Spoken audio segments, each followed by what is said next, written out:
S ನಮ್ಮ ಜೊತೆ ಪ್ರಣವ್ ಶರ್ಮಾ ಗುರುಗಳಿದ್ದಾರೆ. ಗುರುಗಳೇ, ನಾವು ಇವತ್ತು ಮಾತನಾಡ್ತಾ ಇರೋದು ಲಕ್ಕುಂಡಿಯಲ್ಲಿ ಈಗಾಗಲೇ ಒಂದಷ್ಟು ಐತಿಹಾಸಿಕ ಪುರಾತತ್ವ ಇಲಾಖೆಗೆ ಸಂಬಂಧಪಟ್ಟಂಥದ್ದು ಒಂದಷ್ಟು ಪರಿಶೀಲನೆ ಆಗಿದೆ. ಅದೆಲ್ಲವೂ ಕೂಡ ನಿಧಿಗೆ ಸಂಬಂಧಪಟ್ಟಂಥ ವಸ್ತುಗಳು ಅಂತೇಳಿ ಹೇಳಲಾಗ್ತಾ ಇದೆ. ಅಂದರೆ ಹಿಂದೆ ಜೈನರ ಕಾಲದಲ್ಲಿ ಉಪಯೋಗಿಸ್ತಾ ಇದ್ದಂಥ ಒಡವೆಗಳು ಸಿಕ್ಕಿದೆ, ಶಿವಲಿಂಗ ಸಿಕ್ಕಿದೆ, ಮತ್ತು ಒಂದಷ್ಟು ಶಿಲೆಗಳು ಸಿಕ್ಕಿರುವಂಥದ್ದು, ನಾಗರಕಲೆಗಳು ಸಿಕ್ಕಿದೆ. ಇದೆಲ್ಲವೂ ಏನನ್ನು ಸೂಚಿಸ್ತಾ ಇದೆ? ನಿಧಿ ಇದೆ ಅನ್ನೋದನ್ನು ಸೂಚಿಸ್ತಾ ಇದೆಯಾ, ಅಥವಾ ಅಲ್ಲಿ ಈ ನಿಧಿಯನ್ನ ಅಗಿಯೋದಕ್ಕೆ ಹಾವುಗಳ ಅವಕಾಶ ಕೊಡ್ತಾ ಇಲ್ಲ ಅನ್ನೋದನ್ನು ಸೂಚಿಸ್ತಾ ಇದೆಯಾ? ಏನ್ ಹೇಳ್ತೀರಾ ಗುರುಗಳೇ? ಇಲ್ಲ, ಖಂಡಿತ ಹಾವುಗಳಿಗೂ ಮತ್ತೆ ನಿಧಿ ಅಂತ ನಾವೇನ್ ಇವತ್ತು ಕರಿತೀವಿ ಅಲ್ಲಿ ಹೇಳಿರುವಂತಹ ವಿಚಾರಕ್ಕೂ ಸಂಬಂಧ ಇಲ್ಲ. ನಾಗಗಳು ನಮ್ಮ ಶಾಸ್ತ್ರದ ಪ್ರಕಾರ ಬೇರೆ, ಸರ್ಪಗಳು ನಮ್ಮ ಶಾಸ್ತ್ರದ ಪ್ರಕಾರ ಬೇರೆ. ಕಶ್ಯಪ ಮಹರ್ಷಿಗಳಿಗೆ 13 ಜನ ಪತ್ನಿಯರು ಇರ್ತಾರೆ. ಒಂದು ಪತ್ನಿಯ ಮಕ್ಕಳನ್ನ ನಾಗಗಳು ಅಂತ ಕರೀತಾರೆ, ಇನ್ನೊಂದು ಪತ್ನಿಯ ಮಕ್ಕಳನ್ನ ಸರ್ಪಗಳು ಅಂತ ಕರೀತಾರೆ. ಇದು ಕೇವಲ ಇದನ್ನ ಮೈಥಾಲಜಿ ಅಂತ ಅನ್ಬೋದು, ಅಂದ್ರೆ ಪೌರಾಣಿಕವಾಗಿರುವಂತಹ ಒಂದು ವಿಚಾರ. ಆದ್ರೆ ನಾವು ಇಲ್ಲಿ ನೋಡುವಂತಹ ಹಾವುಗಳು ಅಂತ ಏನಿದೆಯಲ್ಲ, ಇವನ್ನ ನಾವು ಸರ್ಪಗಳು ಅಂತ ಕರಿತೀವಿ ಸಂಸ್ಕೃತದಲ್ಲಿ. ಬೇಗ ಚಲಿಸುವಂತದ್ದಕ್ಕೆ ಸರ್ಪ ಅಂತ ಹೆಸರು. ಹಾಗಾಗಿ ನಾಗ ಅಂತ ಕರೆಯುವಂತದ್ದೇ ಬೇರೆ. ನಾಗ ಅನ್ನುವಂಥದ್ದು ಅವರು ನನ್ನ ಈ ಮುಂಚೆ ಮಾತಾಡದಂತವ್ರು ಸ್ವಲ್ಪ ಅದರ ಬಗ್ಗೆ ಮಾಹಿತಿಯನ್ನ ಕೊಟ್ರು. ನಾಗ ಅನ್ನುವಂಥದ್ದು ಕುಂಡಲಿನಿ ಶಕ್ತಿ ಅನ್ನುವಂತಹ ಒಂದು ಡಿವೈನ್ ಕ್ರೀಚರ್ ಅಂತ ಅನ್ನಬಹುದು. ಅಂದ್ರೆ ಅದನ್ನ ನೀವು ಈ ಹಾವುಗಳೇ ನಾಗಗಳು ಅಂತ ಹೇಳಲಿಕ್ಕೆ ಆಗಲ್ಲ. ನಾವು ಹಾವುಗಳಿಗೆ ನಾಗರ ಹಾವು ಅಂತ ಕರಿತೀವಿ, ಆದ್ರೆ ಅದರ ಹೆಸರು ನಾಗರ ಹಾವು ಅಷ್ಟೇ, ಅದು ನಾಗ ಅಲ್ಲ. ಮತ್ತೆ ಇನ್ನೊಂದೇನು ಅಂತಂದ್ರೆ, ನಮ್ಮ ಈ ಕರ್ನಾಟಕದ ಒಂದು ಸಂಸ್ಕೃತಿಯನ್ನ, ಕರ್ನಾಟಕದ ಒಂದು ಪರಂಪರೆ, ಇತಿಹಾಸಗಳನ್ನ ನಾವು ನೋಡಿದಾಗ ಇಲ್ಲಿ ಅನೇಕ ಜೈನ ಬಸದಿಗಳು, ಜೈನ ದೇವಾಲಯಗಳು, ಮತ್ತೆ ಜೈನ ಮಂದಿರಗಳು ಈ ರೀತಿ ಇದ್ದದೆಲ್ಲ ಅನೇಕ ಸಾವಿರಾರು ಜೈನ ಬಸದಿಗಳು ಅನ್ನೋಂಥದ್ದು ಅಳಿವಿದೆ. ಮತ್ತೆ ಇನ್ನ ಒಂದಷ್ಟೆಲ್ಲ ಸ್ವಲ್ಪ ಉತ್ಖನದಲ್ಲಿ ಸಿಗ್ತಾ ಇದೆ. ಆ ಪ್ರಾಂತ್ಯದಲ್ಲಿ ಹೆಚ್ಚು ಜೈನ ಸಂಪ್ರದಾಯ ಅನ್ನುವಂಥದ್ದು ಮತ್ತೆ ಹಿಂದೂ ಸಂಪ್ರದಾಯ ಅನ್ನುವಂಥದ್ದು ಇತ್ತು ಕಾರಣ ಅಲ್ಲಿ ಅವಶೇಷಗಳು ಅನ್ನುವಂಥದ್ದು ಜೈನ ಸಂಸ್ಕೃತಿಗೆ ಮತ್ತೆ ಹಿಂದೂ ಸಂಸ್ಕೃತಿಗೆ ಸಂಬಂಧಪಟ್ಟಂತಹ ಉತ್ಖನದಲ್ಲಿ ನಮಗೆ ವಸ್ತುಗಳು ಅನ್ನುವಂಥದ್ದು ಸಿಗ್ತಾ ಇದೆ. ಇಲ್ಲಿ ಏನಾಗತ್ತೆ ಅಂತಂದ್ರೆ, ನಿಧಿ ಇದೆಯಾ ಅನ್ನೋ ವಿಚಾರ ಅಂತ ಬಂದ್ರೆ, ಹಿಂದಿನ ಕಾಲದಲ್ಲಿ ನಮ್ಮ ಹಿಂದಿನ ತಲೆಮಾರಿನವ್ರು ಏನ್ ಮಾಡ್ತಿದ್ರು ಅಂತಂದ್ರೆ, ಇವಾಗಿರುವಂತಹ ರೀತಿಯಲ್ಲಿ ಆಸ್ತಿಯನ್ನ ಟ್ರಾನ್ಸ್ಫರ್ ಮಾಡ್ಲಿಕ್ಕೆ ಅಥವಾ ನಾವು ಪಡ್ಕೊಂಡಿರುವಂತಹ ಸಂಪತ್ತನ್ನ ನಾವ್ ಅದನ್ನ ಯಾವ್ದಾದ್ರು ಒಳ್ಳೆ ಕಾಸಿಗೆ ಹಂಚ್ಲಿಕ್ಕೆ ಇವತ್ತು ನಮ್ಗಿರೋ ಆಪ್ಷನ್ ಅನ್ನೋ ತರದ್ ಇರ್ಲಿಲ್ಲ. ಅದಕ್ಕೆ ಭೂಮಿಯಲ್ಲಿ ಅದನ್ನ ಹುದುಗಿಸಿ ಇಡುವಂತಹ ಒಂದಷ್ಟು ಪ್ರಯತ್ನಗಳು ಅನ್ನೋಂಥದ್ದು ಸಹಜವಾಗಿ ಮಾಡ್ತಾ ಇದ್ರು. ಅದಕ್ಕೆ ಮಂತ್ರ ತಂತ್ರ ಇದನ್ನೆಲ್ಲ ಸ್ವಲ್ಪ ಕತೆ ಕಟ್ಟಿರೋದು ಜಾಸ್ತಿ. ಬಟ್ ವಾಸ್ತವವಾಗಿ ಏನು ಅಂತಂದ್ರೆ, ನನ್ನ ಒಂದು ಸಂಪತ್ತು ಅನ್ನೋ ತರದ್ದು ಮುಂದೆ ನನ್ನ ನಂತರದಲ್ಲೂ ಅದು ಹೇಗೆ ವಿನಿಯೋಗ ಆಗಬೇಕು ಅನ್ನೋದನ್ನ ನಾನು ತೀರ್ಮಾನ ಮಾಡಿ ಅದಕ್ಕೆ ಒಂದು ಸರಿಯಾದ ದಾರಿಯನ್ನ ಹುಡುಕ್ಲಿಕ್ಕೋಸ್ಕರ, ಸರಿಯಾದ ದಾರಿಯನ್ನ ತೋರಿಸ್ಲಿಕ್ಕೋಸ್ಕರ ಈ ನಿಧಿ ಅನ್ನುವಂತಹ ನಿಧಿಯನ್ನ ಭೂಮಿಯಲ್ಲಿ ಇಡ್ತಿದ್ರು ಅನ್ನುವಂತ ಒಂದು ಕಲ್ಪನೆ ಬಂದದ್ದು. ಆದ್ರೆ ಕಾಲಾಂತರದಲ್ಲಿ ಏನಾಗೋಯ್ತು ಅಂತಂದ್ರೆ, ಅದನ್ನ ಹುಡುಕಾಟ ಮಾಡತಕ್ಕಂತಹ ಜನಗಳೇ ಅನೇಕ ಒಂದು ತುಂಬಾ ನಮ್ಮ ದೇವಸ್ಥಾನಗಳಿಗೆ, ನಮ್ಮ ಒಂದು ಮಾನ್ಯುಮೆಂಟ್ಸ್ ಗಳೇನಿದೆ ಅಂತಹ ಮಾನ್ಯುಮೆಂಟ್ಸ್ ಗಳಿಗೆಲ್ಲ ತುಂಬಾ ದ್ರೋಹವನ್ನ ಬಗೆದಿದ್ದಾರೆ. ಹಾಗಾಗಿ ಯಾರು ಈ ನಿಧಿ ಹುಡುಕುವಂತದ್ದು ಇದನ್ನೆಲ್ಲ ಮಾಡ್ತಾ ಎಲ್ಲ ಕಡೆ ನೋಡಿ, ಎಲ್ಲೋ ಒಂದು ಕಡೆನೋ ಎರಡು ಕಡೆನೋ ನಿಧಿ ಸಿಕ್ಕಿರ್ಬೋದು ಇದುವರೆಗೆ. ಆದ್ರೆ ನಿಧಿ ಸಿಗತ್ತೆ ಅಂತ ಹೇಳಿ ನಾಶ ಆಗಿರುವಂತಹ ದೇವಸ್ಥಾನಗಳು ಅನೇಕ. ಅದರಲ್ಲೂ ಈ ಆಂಧ್ರ ಮತ್ತೆ ಕರ್ನಾಟಕ ಮಧ್ಯ ಪ್ರಾಂತ್ಯಗಳಲ್ಲೆಲ್ಲ ನೋಡಿದಾಗ ಪ್ರತಿಯೊಂದು ದೇವಸ್ಥಾನಗಳನ್ನೂ ಹೊಡೆದಿದ್ದಾರೆ, ಅಲ್ಲಿ ಕೆಳಗಡೆ ನಿಧಿ ಇದೆ ಅಂತ. ಅಂದ್ರೆ ವದಂತಿಗಳೇ ಜಾಸ್ತಿ, ಅಲ್ಲಿ ನಿಧಿ ಇದೆ ಅಂತ ಯಾವುದೂ ಒಂದು ಆಧಾರ ಇಲ್ಲ. ಅರ್ಥ ಆಯ್ತು? ಮತ್ತೆ ಅಷ್ಟು ಪ್ರಯತ್ನ ಮಾಡದಂತವ್ರು ಅದನ್ನ ರಕ್ಷಣೆ ಮಾಡ್ಲಿಕ್ಕೆ ಕೂಡ ಪ್ರಯತ್ನವನ್ನ ಮಾಡಿರ್ತಾರೆ ಹಿಂದಿನ ಕಾಲದಲ್ಲಿ.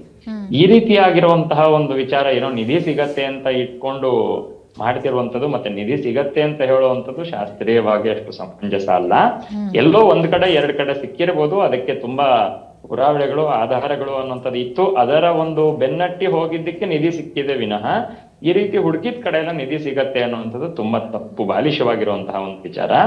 ಆ ರೀತಿಯಾಗಿರುವಂತಹ ಪ್ರಯತ್ನಗಳನ್ನು ಕೂಡ ಈ ಕಾಲಘಟ್ಟದಲ್ಲಿ ನಾವು ಮಾಡಬಾರದು. ಯಾಕೆಂದ್ರೆ ಇವತ್ತು ಮಾಧ್ಯಮದ ಮುಖಾಂತರ ನಮಗೆ ಅರ್ಥ ಆಗ್ತಿದೆ ಇಲ್ಲೆಲ್ಲ ಹೀಗಿದ್ದೆಲ್ಲ ಸಿಗ್ತಿದೆ ಅಂತ. ಆದ್ರೆ ಇದು ಸರ್ಕಾರ ಮಾಡ್ತಿರುವಂತಹ ಕೆಲಸ ಇವತ್ತು ಎಷ್ಟು ತಪ್ಪಾಗತ್ತೆ ಅಂತಂದ್ರೆ, ಇಲ್ಲಿ ನಿಧಿ ಸಿಗತ್ತೆ ಅನ್ನುವಂತ ವದಂತಿಗಳಿಂದಾನೇ ಎಷ್ಟೋ ಜನರು ಇನ್ನು ಬೇರೆ ಬೇರೆ ಕಡೆ ಚೆನ್ನಾಗಿ ಎಲ್ಲೂ ನಿಧಿ ಗಿಧಿ ಇಲ್ಲದೆ ಇರುವಂತ ಜಾಗದಲ್ಲೂ ಮತ್ತೆ ಅವರು ಉತ್ಖನನ ಮಾಡೋದು, ಅವರಂಗವರೇ ಹೋಗ್ಬಿಟ್ಟು ಅಲ್ಲಿ ಮತ್ತೆ ದುಡ್ಡು ಮಾಡೋ ತರದವ್ರು, ನಿಧಿ ತಕ್ಕೊಡ್ತೀವಿ ಅಂತ ಹೇಳಿ ದುಡ್ಡು ಮಾಡೋ ತರದವ್ರು ಕೂಡ ಬೇಕಾದಷ್ಟು ಜನ ಇರ್ತಾರೆ.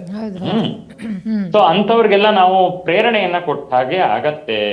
ಹಾಗಾಗಿ ಇಂತಹ ಒಂದು ವಿಚಾರಗಳಿಂದ ದೂರ ಇರಬೇಕು ಅನ್ನುವಂಥದ್ದು. ನೋಡಿ, ಉತ್ಖನನ ಮಾಡಿದಾಗ್ಲೇ ನಮ್ಮ ಇತಿಹಾಸ ಗೊತ್ತಾಗೋದು ನಮ್ಗೆ. ಉತ್ಖನನಕ್ಕೆ ತುಂಬಾ ಮಹತ್ವ ಅನ್ನೋ ತರದ್ದು ನಮ್ಮ ಶಾಸ್ತ್ರದಲ್ಲಿದೆ. ಆ ಉತ್ಖನನದಿಂದನೇ ಇವತ್ತು ರಾಮ ಮಂದಿರದ ತೀರ್ಮಾನ ಅನ್ನುವಂಥದ್ದಾದದ್ದು, ನಮ್ಮ ಒಂದು ಸಿಂಧು ಸಂಸ್ಕೃತಿ, ಹಿಂದೂ ನಾಗರಿಕತೆ ವಿಚಾರಗಳು, ನಮಗೆ ಅನೇಕ ವಿಚಾರಗಳು ತಿಳಿದಿದ್ದು, ಇನ್ನೂ ಅನೇಕ ಕಡೆ ನಮಗೆ ದೇವಸ್ಥಾನಗಳು ಇತ್ಯಾದಿಗಳೆಲ್ಲ ಉತ್ಖನನದಲ್ಲಿ ಸಿಕ್ಕಿದೆ. ಆದ್ರೆ ನಿಧಿ ವಿಚಾರ ಅನ್ನುವಂಥದ್ದು ಇವತ್ತು ವದಂತಿಗಳು ಏನ್ ಬರ್ತಿದೆ, ಇದನ್ನ ಸರ್ವಥಾ ಯಾರು ಒಪ್ಪಬಾರದು. ಈ ರೀತಿಯಾಗಿರುವಂತ ನಿಧಿಯನ್ನ ಹುಡುಕುವಂತ ಒಂದು ಕೆಲಸಕ್ಕೆ ಅಥವಾ ನಿಧಿಯನ್ನ ಹುಡುಕ್ತಾ ಇದೀವಿ ಅಂತ ಹೇಳಿ ಸರ್ಕಾರ ಕೂಡ ಇದಕ್ಕೆ ಬೇಕಾಗಿರುವಂತಹ ಪ್ರೇರಣೆ ರೀತಿಯಲ್ಲಿ ಏನು ಮಾಡಬಾರದು ಅನ್ನುವಂಥದ್ದು. ಇದರಿಂದ ನಮ್ಮ ಒಂದು ಸಂಸ್ಕೃತಿಗೆ, ನಮ್ಮ ಅನೇಕ ದೇವಸ್ಥಾನಗಳಿಗೆ ಕೂಡ ತೊಂದರೆ ಆಗುವಂತಹ ಸಾಧ್ಯತೆ ಇದೆ ಅಂತ ನಾನು ಈ ಮೂಲಕ ಹೇಳ್ತೇನೆ. ಓಕೆ ಓಕೆ ಅಂದ್ರೆ ಗುರುಗಳು, ಈಗ ನಿಧಿಗೂ ಸರ್ಪಕ್ಕೂ ಹಂಗಿದ್ರೆ ಸಂಬಂಧ ಇಲ್ಲ ಅಂತೀರಾ? ಇಲ್ಲ ಇಲ್ಲ, ಖಂಡಿತ. ನೋಡಿ, ಸರ್ಪಗಳು ಯಾವಾಗ ಭೂಮಿಯ ಕೆಳಗಡೆ ಹೋಗಿ ಬಚ್ಚಿಟ್ಕೊಳತ್ವೆ ಅಂತಂದ್ರೆ, ಪೂರ್ತಿಯಾಗಿ ಗಟ್ಟಿಯಾಗಿರುವಂತಹ ಭೂಮಿಯಲ್ಲಿ ಸರ್ಪ ತುಂಬಾ ಒಳಗಡೆ ಹೋಗ್ಲಿಕ್ಕೆ ಆಗಲ್ಲ. ಸರ್ಪಕ್ಕೆ ಕೆತ್ತಿ ಒಳಗಡೆ ಹೋಗುವಂತಹ ಶಕ್ತಿ ಇಲ್ಲ.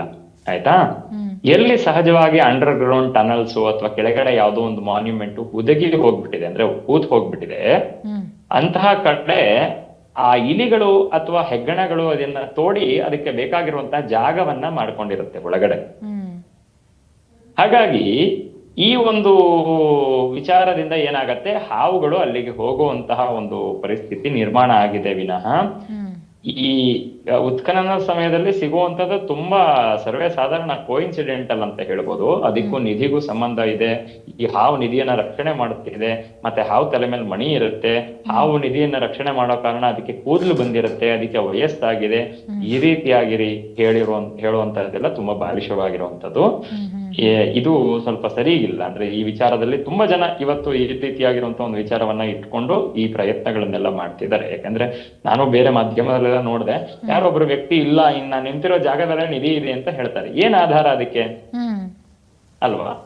ವೈಜ್ಞಾನಿಕವಾಗಿರುವಂತ ಒಂದು ಮನಸ್ಥಿತಿ ಬೆಳೆದಿದೆ. ಶಾಸ್ತ್ರಗಳು ಅನ್ನುವಂಥದ್ದು ತುಂಬಾ ವಿಜ್ಞಾನ ಸಿದ್ಧವಾಗಿರುವಂತಹ ವಿಚಾರ.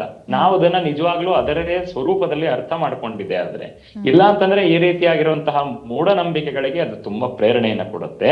ಹಾಗಾಗಿ ನಾನೊಬ್ಬ ಧಾರ್ಮಿಕ ಚಿಂತಕನಾಗಿ ನನ್ನ ಶಾಸ್ತ್ರಗಳ ಬಗ್ಗೆ, ಹಿಂದೂ ಸಂಸ್ಕೃತಿಯ ಬಗ್ಗೆ ತುಂಬಾ ಅದರ ಬಗ್ಗೆ ಒಂದು ಗೌರವ ಮತ್ತೆ ಅದರ ಒಂದು ಅಧ್ಯಯನವನ್ನ ಮಾಡಿರುವಂತವನಾಗಿ ನಾನು ಏನ್ ಹೇಳೋದು ಅಂತಂದ್ರೆ, ಈ ರೀತಿಯಾಗಿರುವಂತದನ್ನೆಲ್ಲ ನಂಬುವಂಥದ್ದು ಬೇಡ.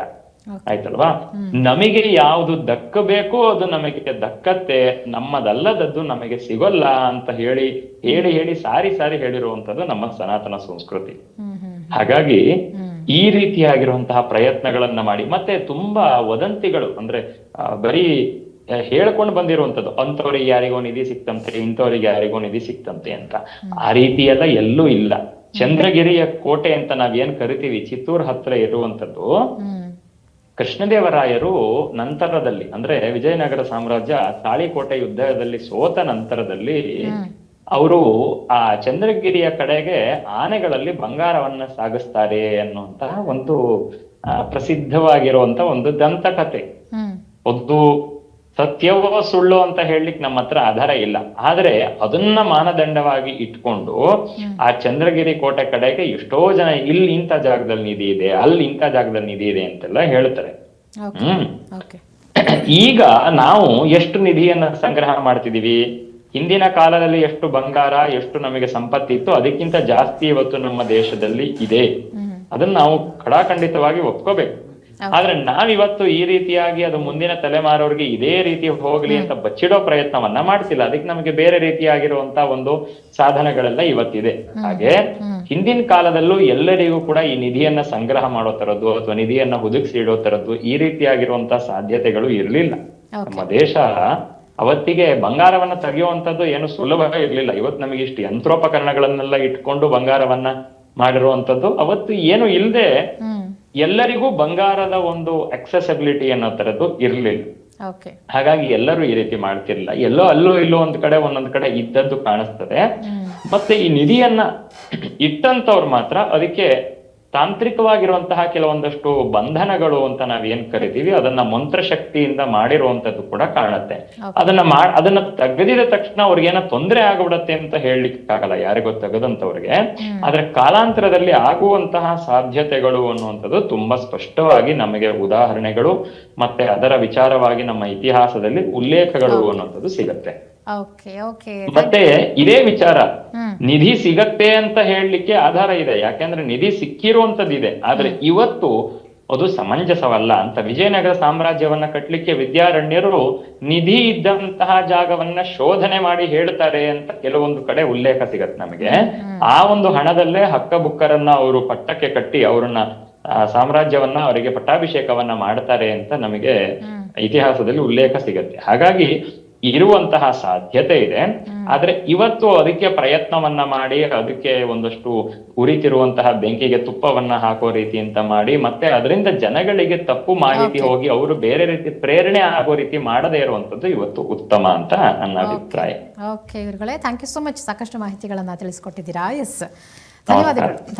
ನಾನೊಂದು ವಿಚಾರ ಹೇಳಬೇಕು ಅಂತ ಇದ್ದೀನಿ. ಇಲ್ಲಿ ಏನು ಕಾಣ್ತಾ ಉಂಟು ಅದು ಹಾವು, ಅದು ನಾಗರ ಹಾವು ಅಂತ ಏನು ಪೂಜೆ ಮಾಡ್ತೀವಿ ಅದಲ್ಲ. ಅದರ ಕಪ್ಪು ಮೈ ಮೇಲೆ ನೋಡುವಾಗ ಅದು ವಿಷಕಾರಿ ಹಾವು. ನಾವು ಅದರಲ್ಲಿ ತುಳುನಾಡಲ್ಲಿ ಅದಕ್ಕೆ ಕಡಂಬಳೆ ಅಂತ ಹೇಳ್ತೀವಿ. ಬೇರೆ ಬೇರೆ ನಮ್ಮ ರೀತಿಯ ಇದು ಉಂಟು. ಮತ್ತೆ ಮತ್ತೆ ನಿಧಿ ತೆಗೆಯುವುದು ಅವರಿಗೆ ಯೋಗ ಇದ್ದವರಿಗೆ